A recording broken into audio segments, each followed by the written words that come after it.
안녕하십니까, 레필입니다. 1월 24일 두산중공업 보도록 하겠습니다. 먼저 증시 보겠습니다. 코스피 42포인트 1.5% 하락했고요. 코스닥 27포인트 2.9% 하락했습니다. 둘 다 오늘 굉장히 크게 하락을 했고요. 외국인 투자자 위주로 좀 매도 물량이 나오면서 기관 투자자는 매수를 했습니다만 결국에는 둘 다 크게 하락을 했습니다.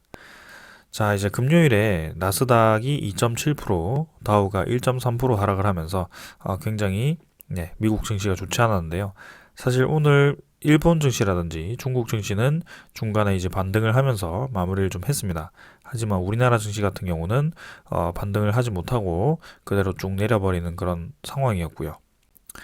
계속해서 이제 글로벌 증시가 좀 불안하고 그다음에 우리나라 증시 특히 코스피와 코스닥도 많이 내렸고요. 네.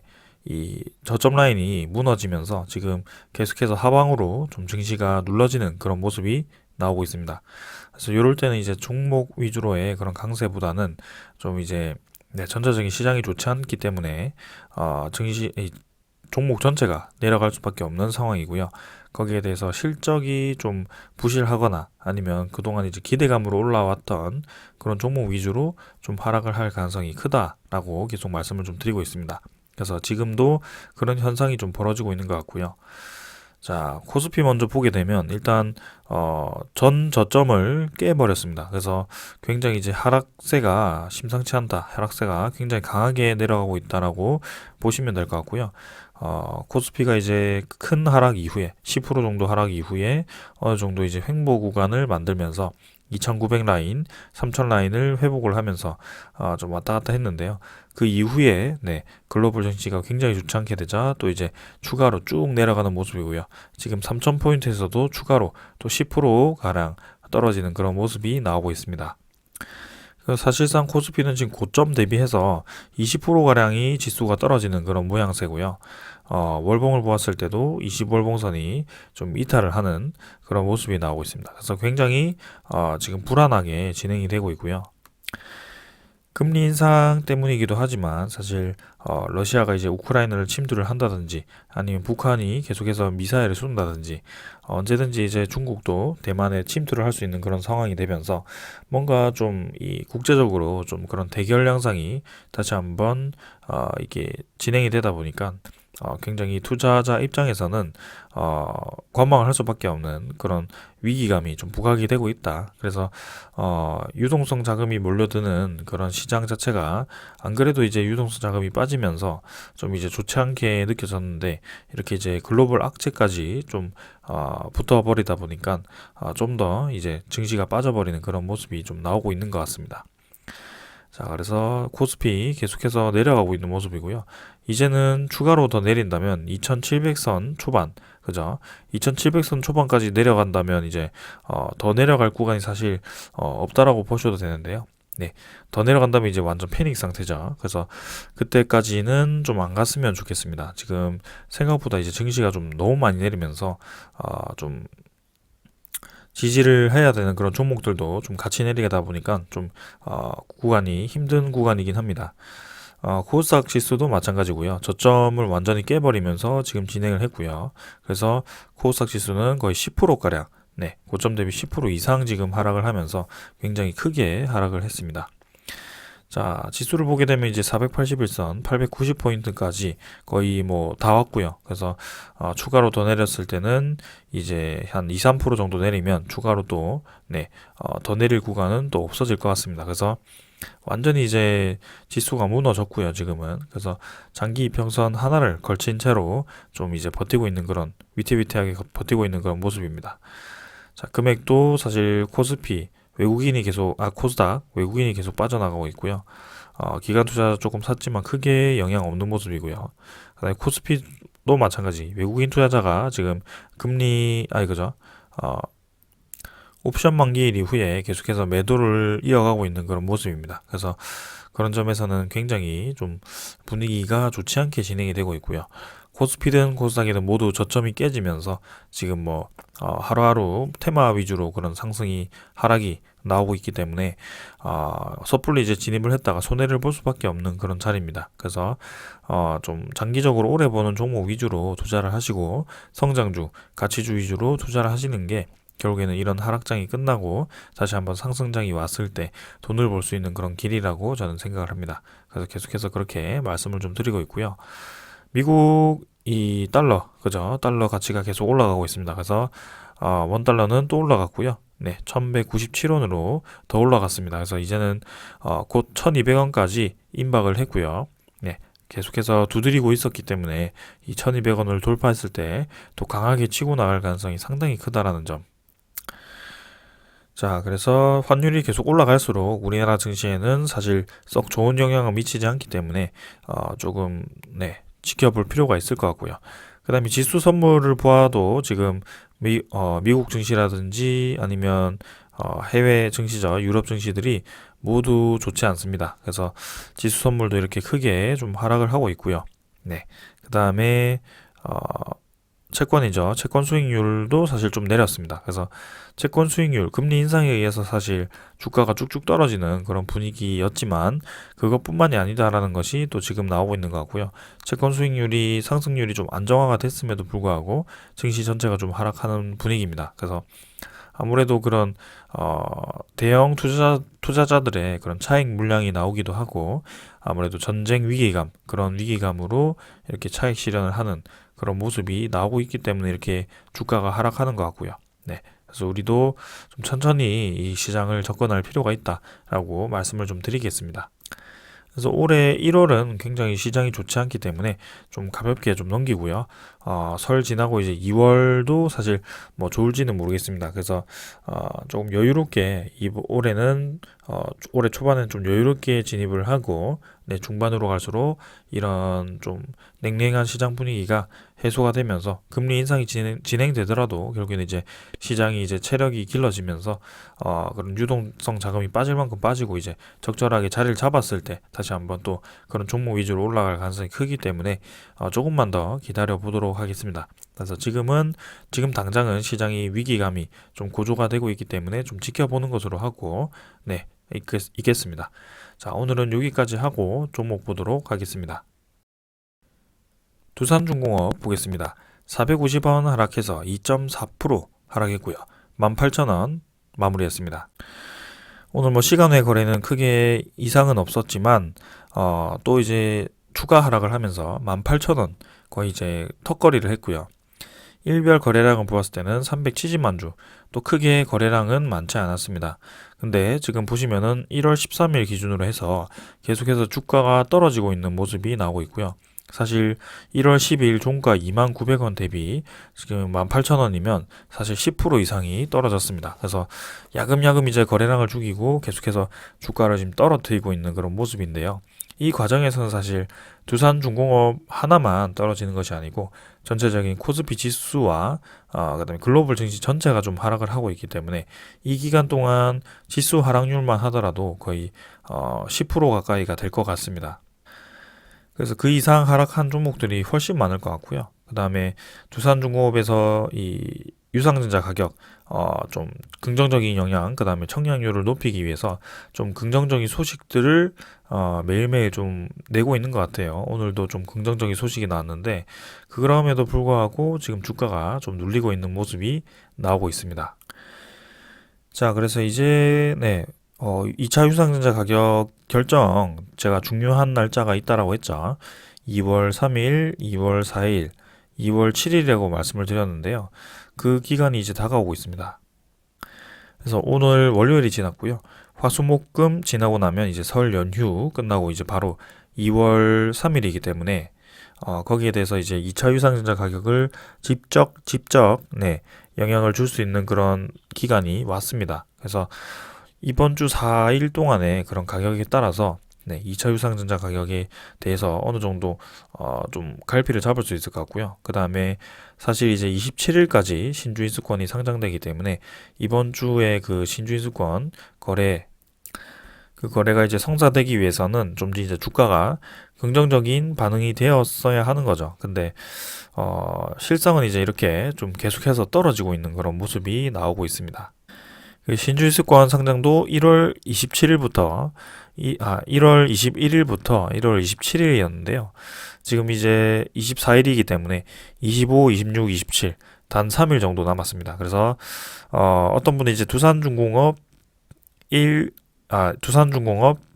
44R이 생겼는데 이게 무엇이냐라고 물어보시는 분들도 있었습니다. 요것은 이제 두산중공업이 유상증자를 진행함에 따라서 여러분들이 두산중공업 주식을 가지고 계셨을 때 12월 29일이죠. 그 전까지 이제 주식을 가지고 계셨으면 1월 3일 기준으로 해가지고 네, 신주인수권이라는 것이 생성되게 됩니다. 그래서 이 두산중공업 44R이라는 것은 신주인수권 증서고요. 그 신주인수권이라는 것은 유상증자를 참여할 수 있는 그런 권리를 행사할 수 있는 주식이라고 보시면 됩니다. 그래서 그 권리는 지금 우리가 예상하기로는 16,000원에 한 주당 16,000원에 두산중공업을 살 수 있는 권리라고 생각을 하시면 될 것 같고요.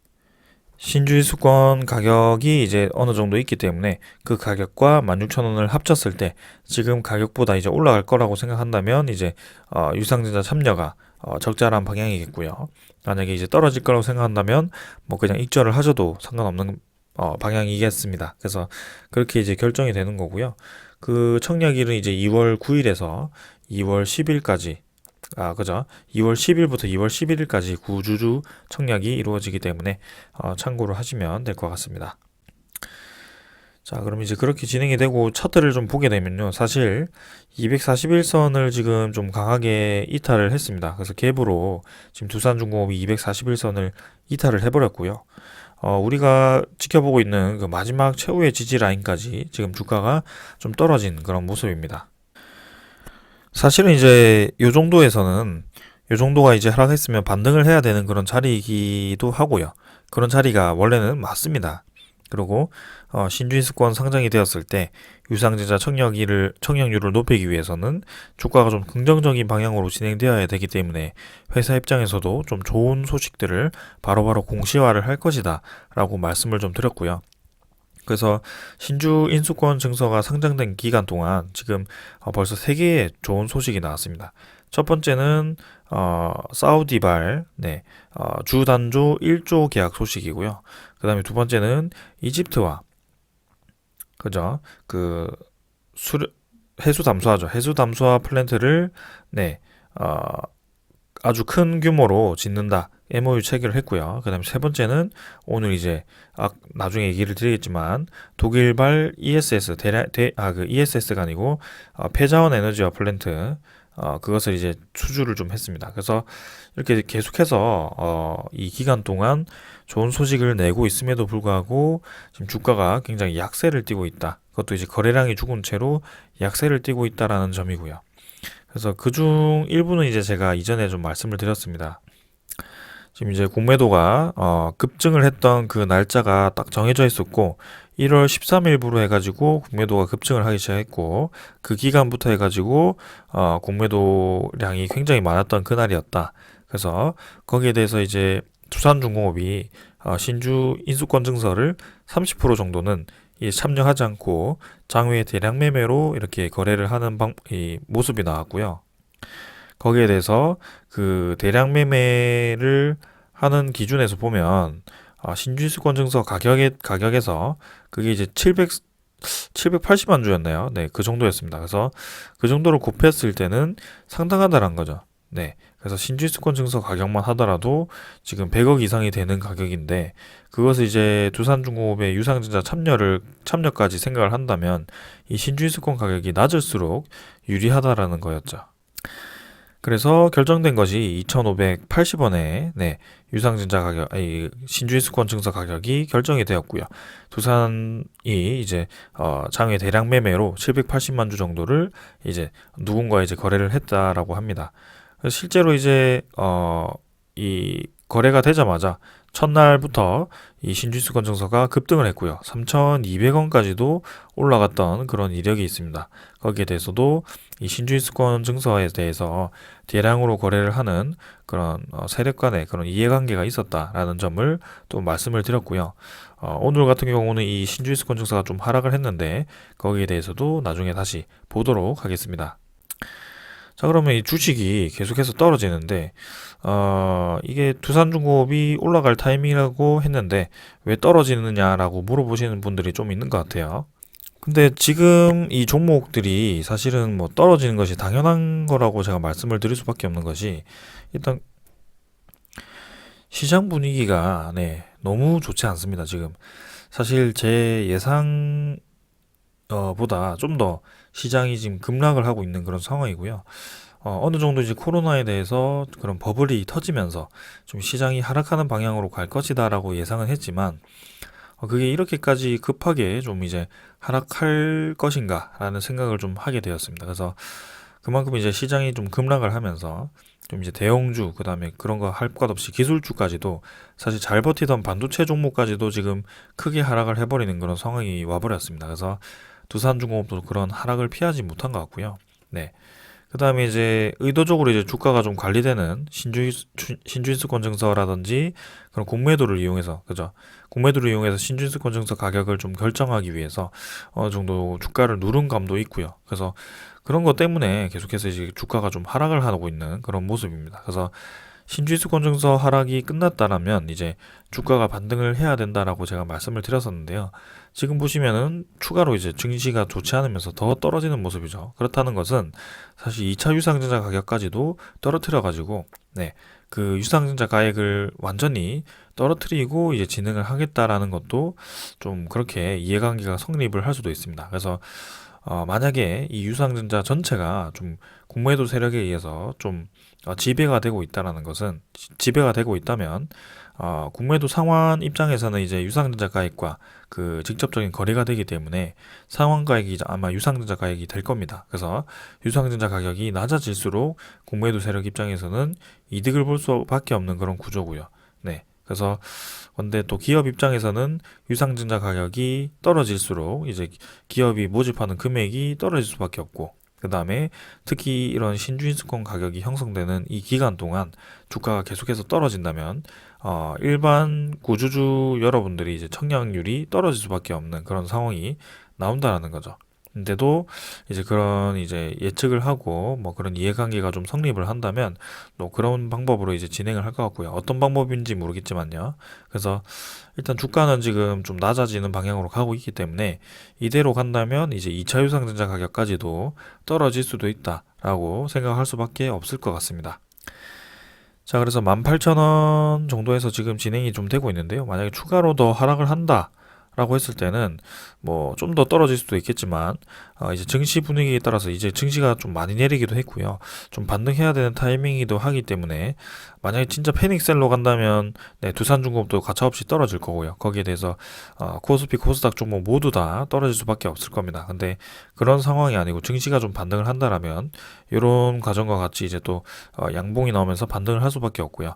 그렇다고 해도 이제 이번 주 4일 동안의 거래 이후에는 2월 3일이 바로 설 연휴 뒤에 다가오기 때문에 이 2월 3일이라는 것은 2차 유상증자 가격 결정을 위해서 시작되는 그 첫날이라고 말씀을 드렸죠. 그래서 상당히 이제 중요한 부분인데요. 그 이제 2월 3일이 시작하는 그 전날, 그죠?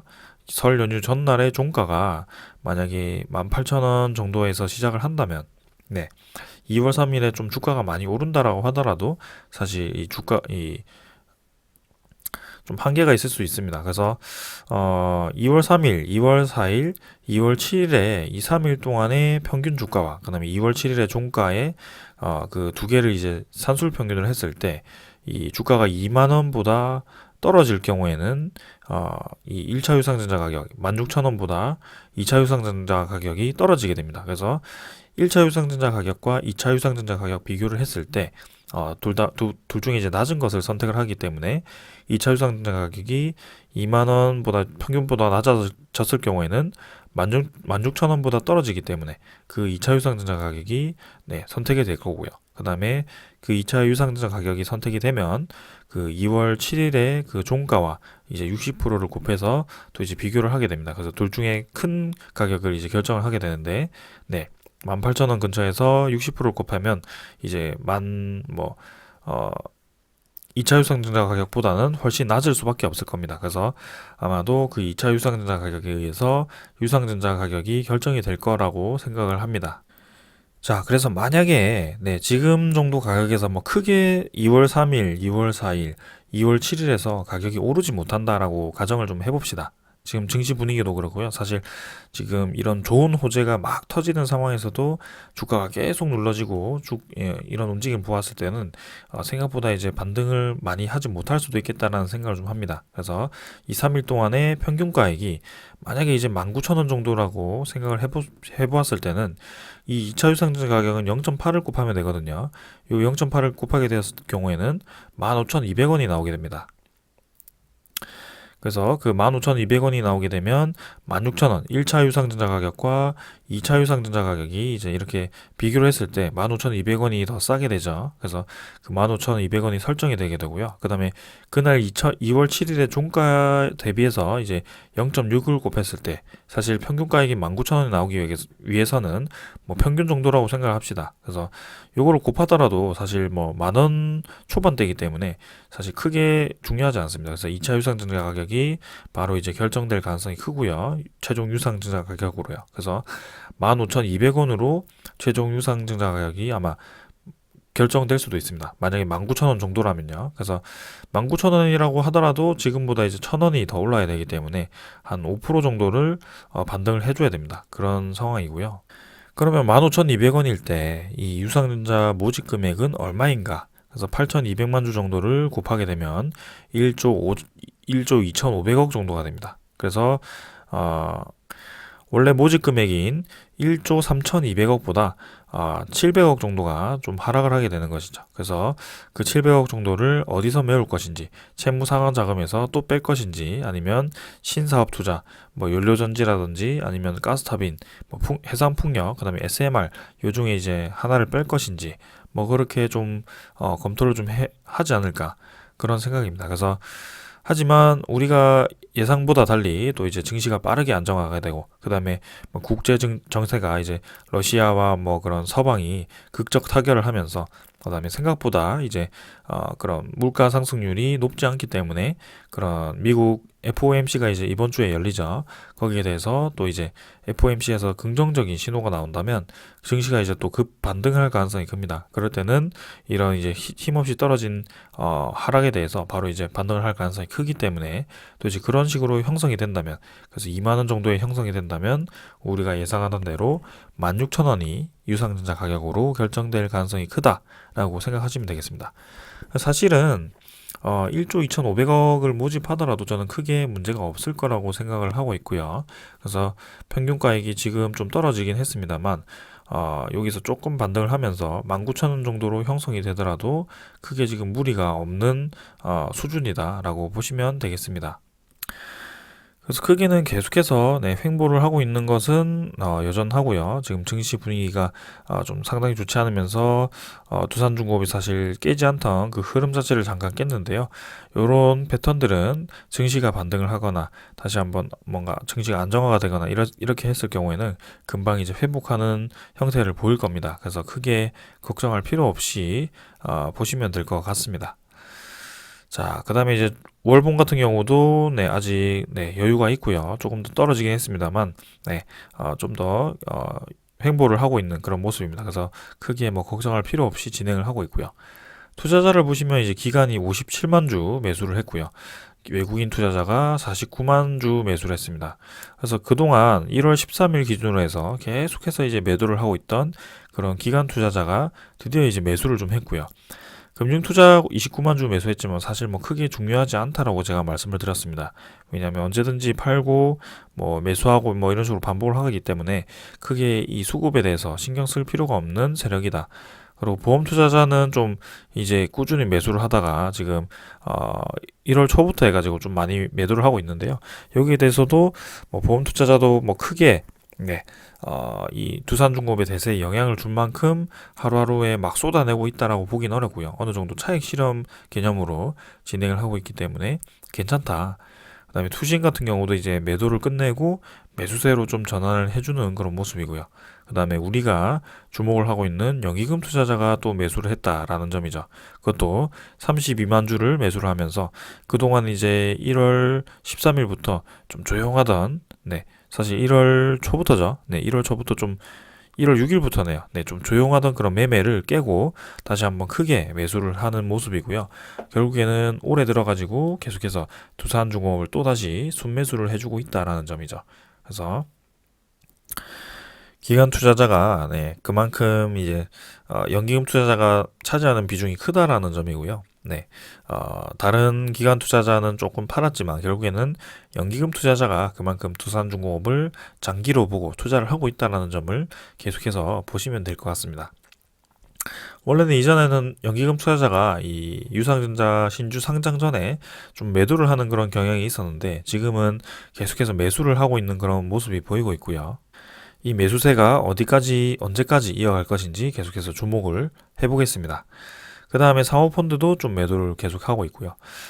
이제 특이한 상황은 21일과 24일 양일 동안 이렇게 기타 법인에서 큰 매도가 나왔습니다. 오늘도 기타 법인에서 55만 주가 매도가 나왔고요. 아무래도 이 매도 대부분이 이제 그 기타 법인에서 좀 나왔다라고 보셔도 될 것 같고요. 그래서 거기에 대해서 이제 두산중공업이 좀 하락을 했다라고 이해를 해도 될 것 같습니다.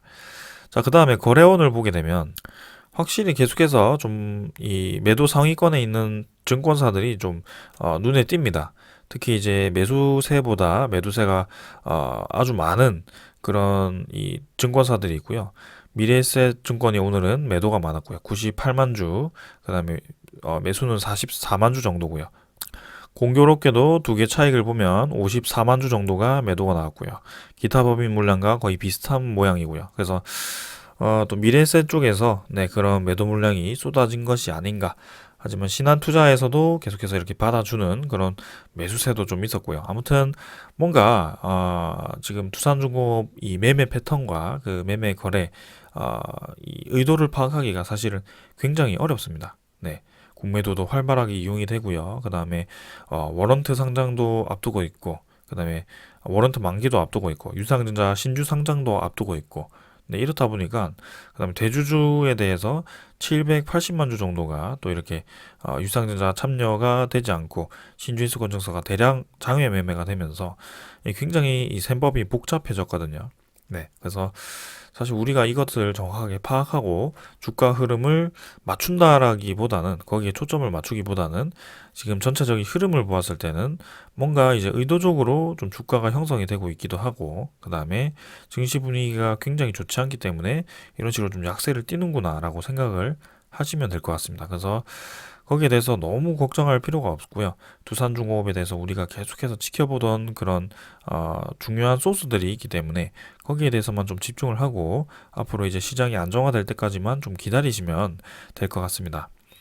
사실 여러분들이 그렇게 이번 하락에 대해서 좀 크게 느끼신다라면 사실 이전에 지금 이제 합병 신주가 발행될 때 그죠? 요때까지만 해도 이제 두산중공업이 굉장히 떨어질 거라고 제가 좀 많이 말씀을 드렸던 때이기도 합니다. 그리고 이제 이렇게 이제 자리를 잡고 21선 타고 올라간다라고 아마 요때도 말씀을 좀 드렸을 거고요. 근데 생각보다 이제 주가가 수렴을 하다가 어느 순간 갑자기 이제 좀 어이없는 하락이 나오게 됩니다. 그래서 이렇게 뚝 떨어져 버리는 현상이 나와 버리고요. 만약에 여러분들이 지금 상황에서 이런 차트들을 보았을 때 이 차트를 보게 된다면 어떻게 생각을 하실 건가요? 아무래도 대부분의 투자자들이 이 저점을 긋고 저점이 무너졌기 때문에 두산중공업은 지금 손절하는 것이 맞다라고 얘기를 하거나 아니면 좀 더 이제 낮아지는 그런 가격까지 떨어질 것이다. 그렇게 얘기를 할 겁니다. 왜냐하면 거래량이 증가하면서 이렇게 음봉이 떴기 때문이죠. 그리고 이평선이 벌어지면서 음운 구름을 뚫지 못하고 떨어졌기 때문에 그렇게 떨어질 것이다라고 예측을 할 것입니다. 저의 입장에서도 사실 저도 차트를 좀 이렇게 분석을 좀 많이 해보고 오랫동안 봐왔지만 이런 패턴을 본다면 당연히 이제 좋은 소리를 할 수가 없을 것입니다. 네. 근데 결국엔 어떻게 되었냐, 여러분들. 두산중공업이 일주일 뒤에 이렇게 되었습니다. 이거는 아무도 예상을 할 수가 없어요. 이런 패턴은 절대 예상을 할 수가 없습니다. 이 구간을 이렇게 반등을 해가지고 결국에는 거의 저점 대비 40% 가량이죠. 40% 가량을 반등시키는 그런 패턴을 예측을 할 수가 없는 겁니다.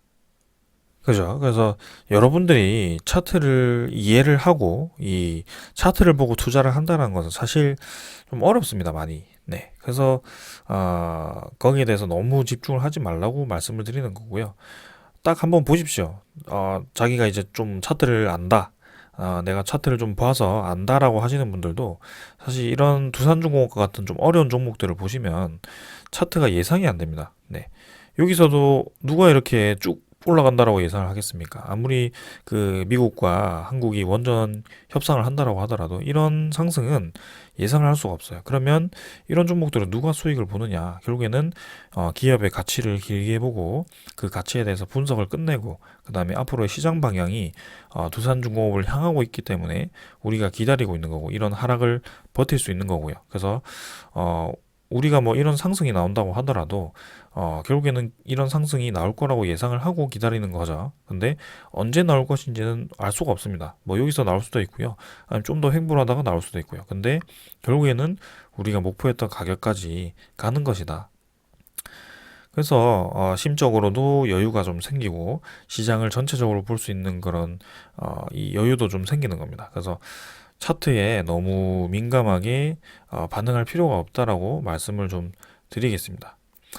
그리고 한 번 더 차트에 대해서 말씀을 드린다면 정말 이제 이 유상증자였대죠. 신주 발행, 그죠? MSCI 편입 마지막 끝나고 이 하락 구간을 보시면은 정말 징합니다. 네, 두세 달 동안 이제 주가가 하락을 하고요.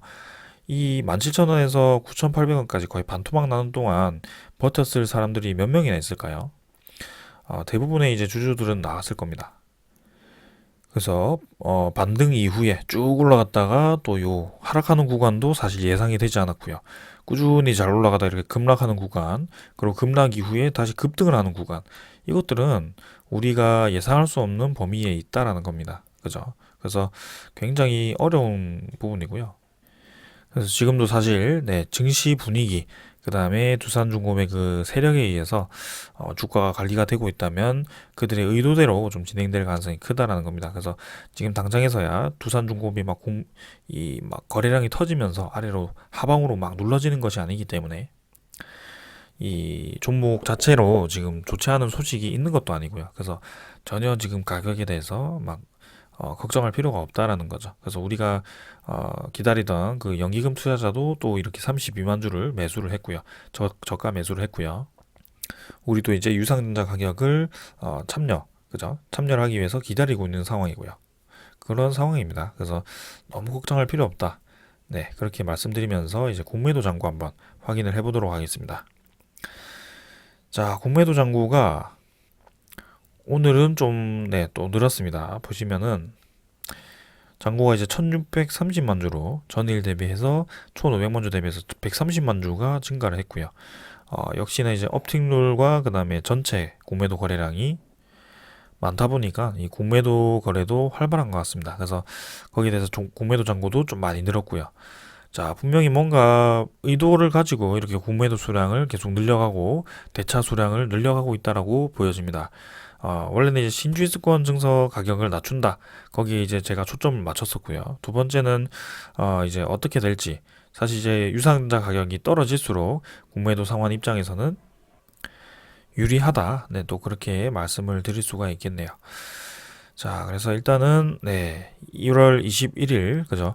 1월 21일부터 해가지고 서서히 이제 공매도 거래가 감소를 하기 시작했고요. 이 20일 신주인수권 상장 전에 공매도가 이제 급증을 한 뒤로 이제 거래량 자체도 좀 감소를 하고 있다는 점. 그래서 업티룰 예외도 다시 정상적으로 좀 돌아왔고요.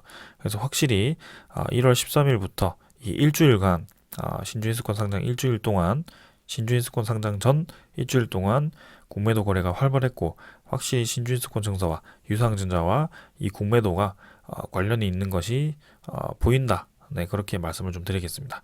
그래서 이 정도로 좀 정리를 하고 공매도 잔고는 좀 넘어가도록 하고요. 그 다음에 이제 대차 잔고 한번 확인을 해보겠습니다. 자, 지금 모든 종목들이 펄해가지고 네, 주식 계좌를 키면 저렇게 파란색밖에 안 나오네요, 지금. 자, 대차 잔고가 오늘도 좀 많이 늘었습니다. 체결이 390만 주, 상환이 110만 주 정도 진행되어서 대차 잔고가 7,800만 주까지 증가를 한 상황이고요. 여기에 대해서도 우리가 뭐 크게 이상하게 생각할 필요가 없는 것이 저번에도 말씀드렸죠. 지금 3,700만 주에서 7,800만 주, 거의 4,100만 주가 증가를 했는데요. 사실 이제 신주인수권 증서죠. 그 증서가 780만 주가 매도되었는데 거기에 대해서 신주인수권 증서를 발생시킨 그 대주주의 이제 본주 그게 이제 6천만 주 정도가 되기 때문에 그 6천만 주를 대차 수량으로 이렇게 빌려 주었다면 충분히 이만큼의 수량이 나올 수 있다. 그래서 4,100만 주가 충분히 증가할 수 있을 그런 수량이다라는 것이 우리가 납득이 좀 되었고요. 사실 그런 대주주가 아니고서야 이렇게 4,100만 주가 갑자기 대차 잔고에 투입될 만큼 주식을 빌릴 수 있는 그런 곳이 없다라고 저는 생각을 합니다. 그래서 그런 밀접한 관련이 있을 거라고 생각을 하고 있고요. 지금 대차 잔고도 사실 의무적으로 좀 증가를 하고 있다. 공매도 잔고와 비슷하게 뭔가 이 공매도 상환을 유상증자 신주와 또 교환을 하기 위해서 뭔가 그런 식으로 좀 진행되려고 하는 것인지 또 이렇게 그렇게 급증을 하는 모습이 보였고요. 그래서 뭐 크게 지금은 증가하는 방향이 계속되고 있지만 크게 신경 쓰기보다는 이렇게 증가하는 방향으로 가고 있고 뭔가 관련이 있구나라는 정도만 생각하시고 넘어가시면 되겠습니다. 그다음에 종목 상세 같은 경우는 오랜만에 이제 외국인 투자자가 매수를 좀 했는데요. 추정 대비해서는 27만 주 정도가 감소를 했지만 그래도 7.3% 정도 외국인 보유율은 유지를 좀 하네요. 그래서 최근에 이제 외국인 보유율 자체가 거의 한 8점 중반대, 8점 중후반대에서 7점 이렇게 초반대까지 감소를 하면서 상당히 이제 크게 감소를 했는데요.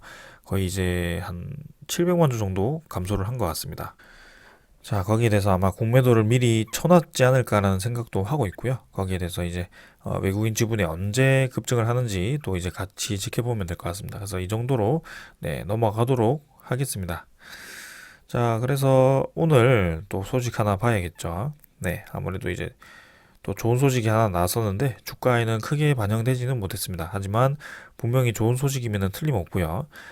두산중공업 독일 패전 에너지아 플랜트 수주를 했고 1,600억 원 규모라고 합니다. 1,600억 원. 그래서 독일 자회사인 두산 렌체스가 발주처인 MHK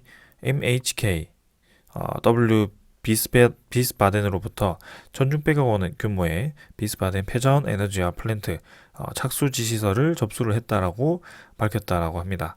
그래서 이 패전 에너지아 플랜트는 사실 폴란드 쪽이죠. 그쪽에서도 유럽에서 이제 수주를 했던 경험이 있고요. 이렇게 이제 패전 에너지아 플랜트가 한두 개씩 계속 이제 증가를 하는 모습입니다. 특히 독일 쪽에서는 원자력 에너지보다는 친환경 에너지를 중시하는 국가다 보니까 또 이렇게 두산중공업에 대한 그런 친환경 에너지 플랜트를 또 이제 공급 요청을 한 것 같고요. 그래서 이 플랜트 내용을 보시면 독일 중서부 비스바덴에 2024년 준공 예정인 이 WT 플랜트는 하루 600톤의 도시 생활 폐기물을 처리해서 22메가와트 규모의 전력을 생산하고 40메가와트 규모의 지역 난방을 공급하게 된다고 합니다. 그래서 WT 플랜트는 산업 현장이나 가정하에서 발생하는 각종 가연성 폐전을 가스화, 소각, 열분해 등의 과정을 거쳐서 에너지화하는 시설이라고 하고요. 그래서 유럽 전체 시장을 보았을 때 이 폐전 환경 기준이 강화가 되면서 유럽에서는 최근 5년간 매년 10여 개의 WT 발주가 진행이 되고 있고 시장이 확대가 되고 있다. 그래서 2025년까지 약 80개의 신규 발주가 전망되는 만큼 기존 수주 실적을 바탕으로 유럽 WT 시장을 적극 공략하겠다. 이렇게 얘기가 되었습니다. 자, 그래서 여러분들이 지금 주가 차트를 이렇게 볼 필요가 없는 것이 지금 올해 진행되는 것만 하더라도 제가 간단하게 얘기를 하겠습니다. 이집트 수주가 거의 사실 기정화가 되었습니다. 그래서 이집트 수주가 2조에서 3조, 네, 이 정도가 되고요. 거기에 45% 정도를 두산중공업이 수주를 하게 됩니다. 그래서 이것도 수천억에서 조 단위 규모가 될 수도 있고요. 그다음에 두 번째는 SMR, 뉴스케일 파워로부터 이제 본격적인 SMR 기자재 수주를 받게 됩니다. 그게 이제 900억 정도가 예상이 되고 있는 모습이고요. 내년부터는 이제 수천억 원대로 증가를 할 예정입니다. 그다음에 세 번째는 어, 이집트, 네, 이집트 쪽에 이제 해수 담수화 플랜트 MOU 체결을 했습니다. 근데 이 해수 담수화 플랜트의 규모가 상당히 큰 모습이고요. 하루에 100만 톤의 그 수력 발전이었나요? 그 물을 이용해서 이 해수 담수화를 진행을 한다고 했나요? 아무튼 굉장히 큰 규모였습니다. 그래서 이 MOU 체결을 하면서 이집트의 이제 해수 담수화 플랜트 시장을 진입할 가능성이 커졌고요. 기존에는 이제 사우디 쪽에서 이제 해수 담수화 플랜트를 진행을 했었습니다. 그다음에 네 번째는 이제 사우디와 주단조, 네, 그 최대 공장을 이제 아람코, 그죠? 두스르와 이제 진행을 하고 있는 그 아람코와 이제 사우디 쪽 그쪽 주단조 공장을 이제 설립을 한다. 그게 이제 최대 규모고요. 1조 규모 원이라고 합니다. 거기에 이제 10년 동안 유지 보수 계약까지 하는 그런 계약을 체결을 했고요. 그 다음에 오늘 이렇게 그 독일 쪽에서 폐자원 에너지와 플랜트를 1,600억 정도 수주를 했고요. 그 다음에 작년 말이었는지 제가 좀 헷갈리는데 호주에서도 ESS를 또 수주를 했었습니다. 그래서 올해만 하더라도 이렇게 여러 가지가 벌써 진행이 되었고요. 지금 이제 앞으로 진행될 것은 체코, 그 다음에 폴란드 원전이고요. 네. 체코 폴란드 원전이 이제 가격 경쟁력이 우리나라가 굉장히 앞서고 있고 그만큼 이제 자신이 있다라고 합니다. 그래서 충분히 이제 기대를 해볼 만하고 입찰이 이제 시작되기 때문에 올해 수주가 될 수도 있고 내년에 수주가 될 수도 있는데 일단 좀 더 시간이 필요한 것은 사실이고요. 그 다음에 이제 3월에 그 뉴스케일 파워 상장이고요. 네. 여기에 대해서 두산중공업 지분이 상당히 이제 증가를 할 가능성이 크다. 수천억 원의 차익을 얻을 수 있는 기회고요. 그 다음에 뉴스케일 파워는 이 상장뿐만이 아니고 올해 이제 그 두산중공업가 새로운 아이다 호주 그 프로젝트를 진행하겠지만 그 이외에 이제 루마니아라든지 아니면 뭐 우크라이나, 뭐 카자흐스탄, 뭐 이집트가 아니고 이제 사우디 뭐 아니면 뭐 여러 유럽 국가들 있죠. 그런 쪽에 이미 이제 MOU 체결을 하고 있고 이제 기정사실화가 되고 있습니다. SMR 계약들이. 그래서 그런 계약들을 이제 두산중공업이 뉴스킬 파워에 지분 투자를 했기 때문에 의무적으로 이제 기자재를 납품할 수 있는 그런 권리가 생겼습니다. 그래서 거기에 대해서 네, 매년 수천억 원의 그런 기자재를 납품할 가능성이 크고요. 그 다음에 또 3월에 있는 것이 이제 대선이죠. 이 대선 결과에 따라서 우리나라 국내 이 원전 시장이 어떻게 될지 또 판가름이 날 수도 있습니다. 사실 판가름이라기보다는 지금보다는 조금 더 개선이 되거나 아니면 완전히 원전 시장이 살아나거나 그렇게 진행이 될 것 같습니다. 그 다음에 곧 이제 EU 텍소노미에 대해서, 이 그린 텍소노미에 대해서 결과가 나올 것 같은데요. 일단은 이제 프랑스가 이 EU 쪽에 거의 이제 EU 의회에 이번에 의회장이죠. 그래서 아무래도 EU에 대한 그 결정권을 직접적으로 이제 관여를 하지 않을까라는 생각을 가지고 있고 세계적인 트렌드와 그다음에 지구 온난화를 막기 위해서 그 안정한 이제 에너지원이 필요하다는 점에서 원자력이 필수가 될 수밖에 없습니다. 그리고 최근에 이제 러시아와의 그 서방과의 관계가 굉장히 이제 좋지 않기 때문에 또 이제 그런 에너지 안보 입장에서도 원자력 발전이 또 이제 관심을 갈 수밖에 없고요. 그래서 이 그린 텍소노미에서도 원전과 이제 천연가스가 포함이 될 것인지 그것도 이제 곧 결과가 나올 것 같습니다. 자, 그래서 이제 그 이외에도 뭐 수소 터빈이라든지 아니면 이제 열병합 발전소에서 가스터빈 실증 사업을 이제 내년에 진행을 하는데 올해 이제 연말로 갈수록 이제 진행을 마무리하겠죠. 그래서 그렇게 진행을 할 거고 그다음에 해상풍력 단지 건설 뭐 제주도 한림 해상풍력이죠. 그쪽에서도 이제 8메가와트급 그 해상풍력을 이제 건설하게 되고요. 그거는 두산중공업이 실증을 한 그 블레이드를 사용하게 되고요. 그래서 사실 지금 제가 읊어드린 것만 하더라도 지금 두산중공업의 주가가 반영이 된다면 충분히 올라갈 수밖에 없는 상황입니다. 근데 왜 자꾸 내리느냐? 그죠? 그건 지금 증시 시장 반응과 그다음에 유상증자에 대한 그런 이해관계 때문에 지금 주가가 눌러지고 있다. 그래서 매수 세력이 붙으면 아까도 말씀드렸지만 그러니까 차트 예상이 참, 네, 어, 뭐라고 할까요? 그거를 의미가 없을 만큼 갑자기 올라가는 경우가 생깁니다. 그거를 이제 차트를 보고 손절을 하고 그렇게 한다면 절대 수익을 볼 수 없는 종목입니다. 두산중공업. 그래서 저는 앞으로도 계속 똑같은 리뷰를 할 거고요. 두산중공업에 대한 가치는 충분히 여러분들께 많이 말씀을 드렸고요. 그래도 이해가 되지 않으신다. 그래도 이 하락이 힘드시다고 한 분들은 사실 뭐 지금 네, 손절을 하셔도 저는 제 말씀드릴 것이 없습니다. 저는 충분히 말씀을 드렸고요. 그래서 거기에 대해서는 네, 이 정도만 말씀을 드리고 저는 두산중공업은 올라갈 수밖에 없다라고 계속 생각을 하고 임하겠습니다. 자, 오늘 여기까지 하고 마무리하겠습니다. 감사합니다.